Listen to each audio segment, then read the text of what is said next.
Welcome Charter Board members and school leaders.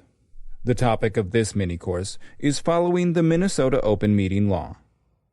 Open meeting laws, also called sunshine laws, require most meetings of government agencies to be open to the public, along with their decisions and records.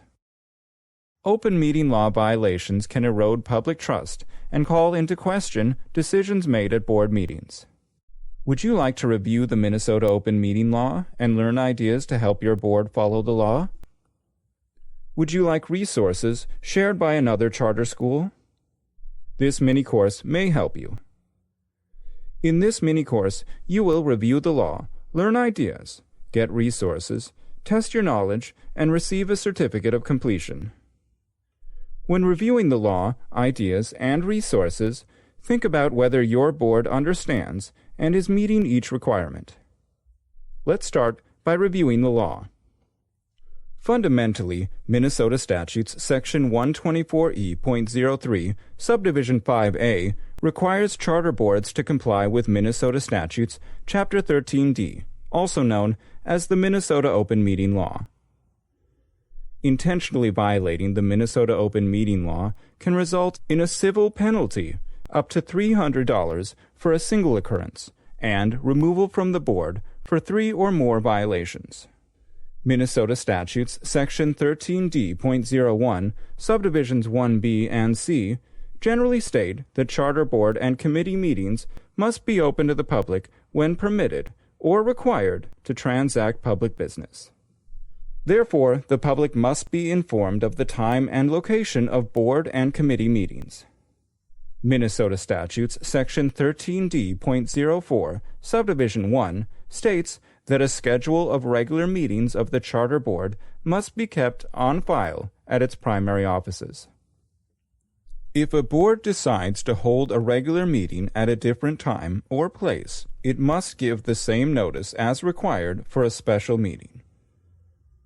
For a special meeting, Minnesota Statutes Section 13D.04, Subdivision 2, requires the board to post written notice of its date, time, place, and purpose at least 3 days in advance.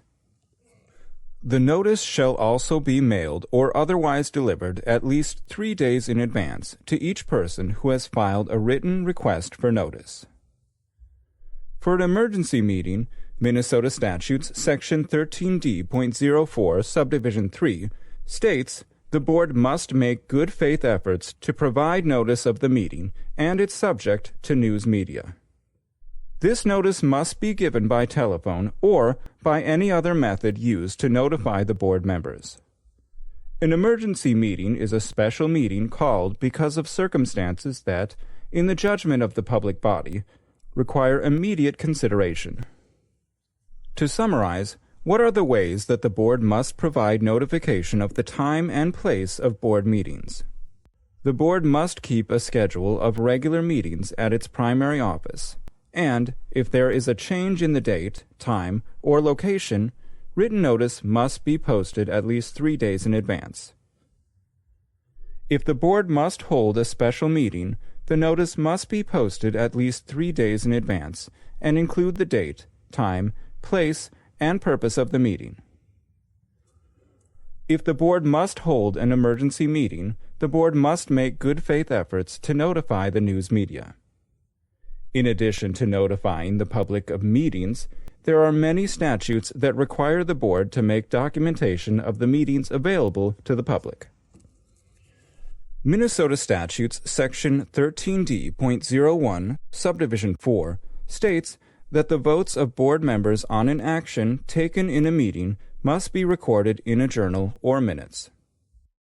In addition, the vote of each member must be recorded on each appropriation of money, except for judgments, claims, and amounts fixed by statute. Minnesota Statutes Section 13D.01, Subdivision 5, states that the journal, or any minutes used to record votes, must be open to the public during all normal business hours where records are kept. Section 13D.01, Subdivision 6, states that at least one copy of any printed materials relating to meeting agenda items be available for public inspection while the board considers their subject matter. This excludes data classified as other than public by Chapter 13 and materials related to any properly closed board sessions. According to Minnesota Statutes, Section 124E.07, Subdivision 8B, the board meeting minutes must be maintained on the school's website for at least 365 days from the date of publication. The meeting minutes of committees having board delegated authority must likewise be maintained on the charter school's website. The directory information for the board of directors and for the members of committees having board delegated authority must be posted on the school's website. The contact information for the school's authorizer must also be posted on the school's website.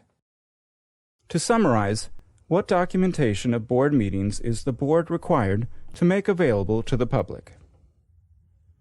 All materials related to the board meeting agenda items must generally be available for public inspection when the board is considering them. The board must keep a record of all votes in a journal or minutes, including the votes of each board member for votes on appropriations of money. The journal or any minutes used to record votes must be available to the public where records are kept at the main office during office hours. The board must post the board meeting minutes and the minutes of committees with board delegated authority on the school's website for at least 365 days from publication.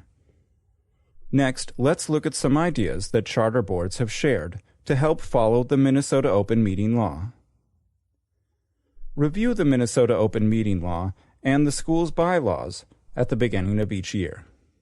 Post the time, location, and agendas of board and committee meetings on the school website and in the school.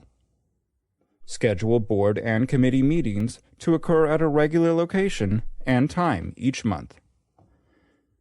Make a copy of materials relating to meeting agenda items available in a binder in the meeting room, or, if online, through a link so observers can follow along. Because any discussion can become a board meeting if a majority of board members discuss board business, do not discuss board business outside of board meetings. For example, do not discuss board business with other board members at social gatherings or when using social media or email. Following are questions that you may want to ask to help your board follow the Minnesota Open Meeting Law. How is the public notified of the time, place, and agenda of board meetings and board committee meetings? And are notifications easy to locate? Does the board follow the different notification requirements for regular, special, and emergency meetings? Are all board members aware that they should not discuss board business with other board members outside of board or committee meetings? How does the board make a copy of materials related to agenda items, such as financials, available to the public during board meetings when under consideration by the board? Are the minutes of board meetings and minutes of committees with board delegated authority posted and easy to find on the school website? Is the directory information for the board of directors and members of committees having board delegated authority on the website and up to date? Is the identification and contact information for the school's authorizer on the school website? Now that you have reviewed the law, learned ideas from other charter boards, and considered questions, let's look at ways you can support school success. By ensuring that the board provides the correct board meeting notification, you can help prevent distrust and support transparent, open decision-making. Ensuring that materials under consideration by the board and meeting minutes are available for public inspection will also support transparent, open decision-making. In conclusion, here are some potential next steps. Verify that it is easy to find information about the time and location of upcoming board meetings and board committee meetings on the school's website. Verify that the board provides correct written notice of the date, time, place, and purpose of special meetings, at least 3 days in advance. Verify that the materials related to the agenda items are available for public inspection at board meetings when they are being considered. Verify that the votes on actions taken at a board meeting are properly recorded and minutes posted on the school's website. Compare and contrast your board's ideas and tools for following the Minnesota Open Meeting Law with those from other charter schools to gain and share ideas. Contribute your ideas, tools, and solutions to help other charter schools follow the Minnesota Open Meeting Law. Information in this video is not intended to address specific questions or issues a particular school may be facing. Charter boards should work with their authorizer, financial service provider, auditor, lawyer, and staff to address any specific issues and obtain additional resources. We hope this information is helpful to understand requirements and gain ideas for following the Open Meeting Law.